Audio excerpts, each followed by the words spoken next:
Profits को बताई हैं जो हमारे बीच में भविष्यद्वक्ता प्रभु ने खड़ा किया है।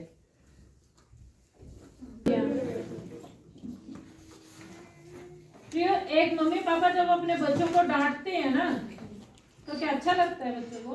नहीं। जब मम्मी पापा प्यार करते हैं ना तो बच्चे कैसे होते हैं? खुश हो जाते हैं और ज्यादा चिपट जाते हैं, है ना? मेरा छोटा बेटा चिपट जाते हैं। लेकिन जब मम्मी पापा डांटते हैं ना तो बच्चे क्या करते हैं? भागते हैं, दूर हटते हैं और क्या बोलते हैं? हमें ये माँ बाप पसंद नहीं। ठीक यही है प्रियो, जब परमेश्वर हमारी हर एक बातों को सुनता है, हमें बताता है और जो मांगते हैं वो देता है, ठीक है, तो हम उससे निपट जाते हैं और उसकी सुनते हैं। लेकिन जब वो डांटता है और जब हमारे को गलतियां बताता है तब हम क्या करते हैं? बलवा करते हैं, बराबरी करते हैं, सुनते नहीं, जो हमारे लिए दुख का कारण है। दुख दो प्रकार से आते ही आते हैं प्रियो, जब गलती पर होंगे तब भी आएंगे और जब सही रास्ते पर होंगे तब भी आएंगे। लेकिन इन दोनों दुखों में अंतर होगा, समझ रहे हो? जो दुख हमारी गलती के लिए आएंगे वो हमें ज्यादा दुख देंगे और उस समय हमारी प्रार्थना सुनी नहीं जाएगी। लेकिन जो दुख परीक्षा के लिए आएंगे कि ये मजबूती में है और इनकी परीक्षा होनी चाहिए कि आगे सफल होंगे, अगली क्लास में जा सकते हैं या नहीं जा सकते हैं, और उस समय जब हम सुनेंगे, दोनों सिचुएशन में हम सुनेंगे, परमेश्वर निकालेगा। लेकिन यदि ढीठ बने रहेंगे तो उस सिचुएशन से निकलना हमारे लिए मुश्किल हो जाएगा, परंतु एक के बाद एक और उसके ऊपर दुख जुड़ जाएगा। दुख कम नहीं होगा, दुख जुड़ जाएगा। इसलिए परमेश्वर की आवाज को सुनना हमारे लिए बहुत ज्यादा जरूरी है।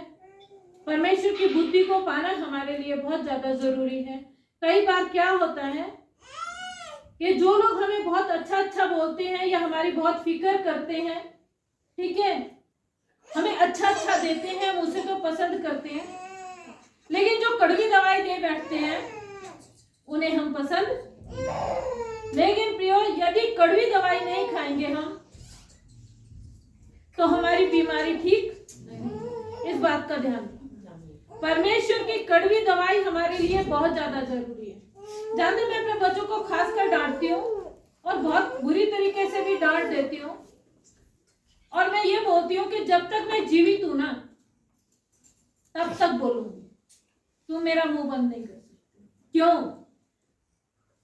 जो सच्चे माता पिता होंगे ना, या सच्चे हितैषी होंगे, जो सच्चे रिलेटिव होंगे आपके, वो आपकी गलती को देखकर, आपके दुख को देखकर मुंह नहीं मोड़ेंगे। क्यों? क्योंकि उसको आपकी चिंता है। और यदि उनको आपकी चिंता नहीं है, रहने दो, मेरी जिंदगी तो अच्छी चल रही है, मैं खुश हूं, दूसरा खुश हो ना हो, मुझे क्या लेना। लेकिन परमेश्वर कहता है जो दूसरे के दुख को देखकर दुखी होता है ना, वही सच्चा हितैषी है। तो प्रियो, मुझे परमेश्वर ने 2023 के लिए कुछ बातें बताई थी जिनको हम भविष्यवाणी भी कह सकते हैं। हम उन्हें सुनेंगे, इस कान से निकाल कर इस कान से दूर नहीं करेंगे। अगर हमें प्रभु ने प्रार्थना बोला है, हम प्रार्थना करेंगे। अगर आशीष देने के लिए बोला है तो हम आशीष लेंगे और उसके लिए कोशिश भी करेंगे। हम अगले साल में प्रवेश करने जा रहे हैं प्रियो। 2022 हमारे लिए कैसा गया अब हमें कोई मायना नहीं है, क्योंकि बीता समय अब हमारे पास नहीं आएगा। जो बीत गया है वो हम लाखों रुपए में भी वापस नहीं ले सकते, लेकिन अभी जो हमारे पास है उसे हम रख सकते हैं। तो 2023 जो मुझे परमेश्वर के आत्मा ने बताया, जब मैं प्रार्थना कर रही थी और मैं बोल रही थी कि प्रभु 2023 हम लोगों के लिए क्या जरूरी है हमें बता, तो परमेश्वर ने बताया। मैंने आप लोगों को पहले भी बताया था प्रियो कि बहुत लोगों को बताया था कि मुझे पासवानों के लिए और मसीह लोगों के लिए बताया था कि जो मजबूत होंगे उनके जीवन में परीक्षाएं आएंगी और वो गिरेंगे। बहुत से लोग पीछे भी हटेंगे। और इन चीजों को मैंने पूरा होते हुए देखा है। लेकिन उसी के साथ परमेश्वर ने प्रार्थनाएं दी थी कि जो उस गिरे हुए समय में मेरी आवाज को सुनेंगे और प्रार्थना करेंगे, मैं फिर उनको नया बनाकर खड़ा कर दूंगा। तो मैंने ऐसे भी लोगों को देखा जो नए बनकर खड़े हुए। 2023 परमेश्वर ने कहा है उन मसीहों के लिए आशीषमय रहेगा जो सचेत रहेंगे। 2023 सारे लोग बोल रहे हैं, सब जगह भविष्यवाणियां हो रही हैं। तो 2023 परमेश्वर ने कहा है उन मसीहों के लिए आशीषमय रहेगा जो सचेत रहेंगे, डरेंगे नहीं परंतु शैतान को डराएंगे। शैतान से डरने वाले नहीं परंतु शैतान को डराने वाले होंगे। वो क्या होंगे? आशीषित होंगे। दूसरा, प्रभु ने कहा लोग अपने जीवनों को जांचें। प्रभु ने कहा उन लोगों को बोल दे जो मेरे हैं, चाहे वो कोई भी है, वो अपने जीवनों को जांचें और बदलें। बदलने के साथ साथ पश्चाताप करें और पूरे मार्ग को ना पकड़े। जो पकड़ा था उनको छोड़ दे। 2022 में उन्होंने कैसा जीवन जिया उसको छोड़ दें और आगे को अपने जीवन को जिए, जांचें और बदलें। तीसरा, आने वाला समय संकट से भरा है। परमेश्वर कह रहे ये है कि 2023 संकट से भरा है, पर मेरे हथियार बंधे हुए लोग विजय पाएंगे। और परमेश्वर के हथियार कौन से हैं प्रियो? इफिसियों 6 अध्याय उसका 10 से 18 तक पढ़ लें और उसमें आपको पता चल जाएगा कि परमेश्वर ने कौन कौन से हथियार आपको युद्ध लड़ने के लिए दिए हैं, जो संकट में आप लोगों के लिए बहुत ज्यादा जरूरी है। वो मेरे लिए भी जरूरी है।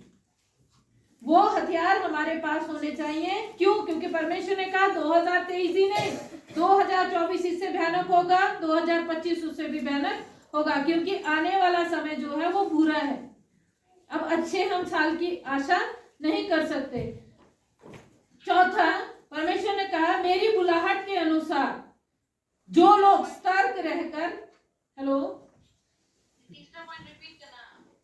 तीसरा पॉइंट है कि आने वाला समय संकट से भरा होगा। ये फाइनल है।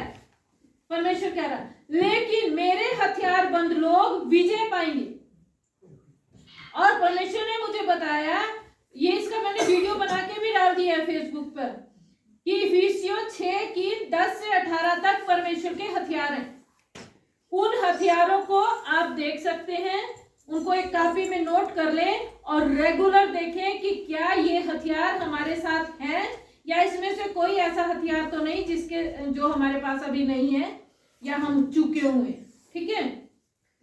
चौथा है, हो गया, चौथा है मेरी बुलाहट के अनुसार सतर्क रहकर, परमेश्वर की बुलाहट के अनुसार। परमेश्वर ने क्यों आपको बुलाया है इस बात का ध्यान रहे। कहते हैं मेरी बुलाहट के अनुसार सतर्क रहकर कार्य करने वाले लोग खुशहाल और आशीषित होंगे, चाहे कितना बड़ा संकट आ जाए।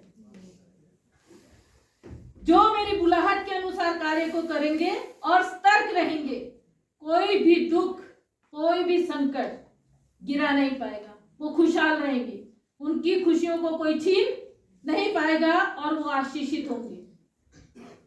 पांचवा, प्रभु ने कहा पासवान, मसीह लोग, विश्वासी लोग अपना जीवन दुनिया को दिखाने के लिए न जिए,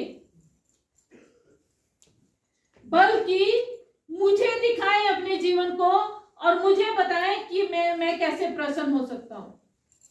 दुनिया को दिखाने के लिए नहीं जीना है। परमेश्वर ने ये बात को मुझे बताया। मेरे लोगों को ये बता दे कि चाहे वो पासवान हैं, चाहे वो मसीह लोग हैं, चाहे वो विश्वासी हैं, चाहे कोई भी हैं, कहते हैं अपना जीवन दुनिया को दिखाने के लिए ना जिए, दुनिया को प्रसन्न करने के लिए ना जिए, बल्कि मुझे प्रसन्न करने के लिए जिए। फिर छठा है पासवानों और सेवा करने वालों के लिए प्रभु ने कहा कि वो एकता में रहें। एकता बहुत ज्यादा जरूरी है आपको शैतान से युद्ध लड़ने के लिए।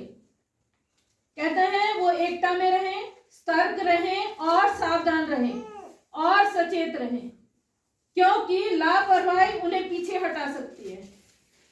विश्वासी होंगे पीछे हो सकते हैं, पासवान होंगे गिर सकते हैं, सेवा करने वाले होंगे पीछे हो सकते हैं। सातवां, 2023 में लापरवाह, जो लोग लापरवाह, जो परमेश्वर की आवाज सुनकर भी भय नहीं रखेंगे, उन लोगों के लिए है। 2023 में लापरवाह, आवाज को न सुनने वाले, अपनी मनमर्जी करने वाले बड़े संकटों का सामना करेंगे। उनको उन संकटों में से कोई निकाल नहीं पाएगा। वो चाहे जितना भी पुकारे परमेश्वर को, परमेश्वर उनकी नहीं सुनेगा। क्यों? क्योंकि परमेश्वर कह रहा है तैयारी का समय है, अभी लापरवाही का समय नहीं है।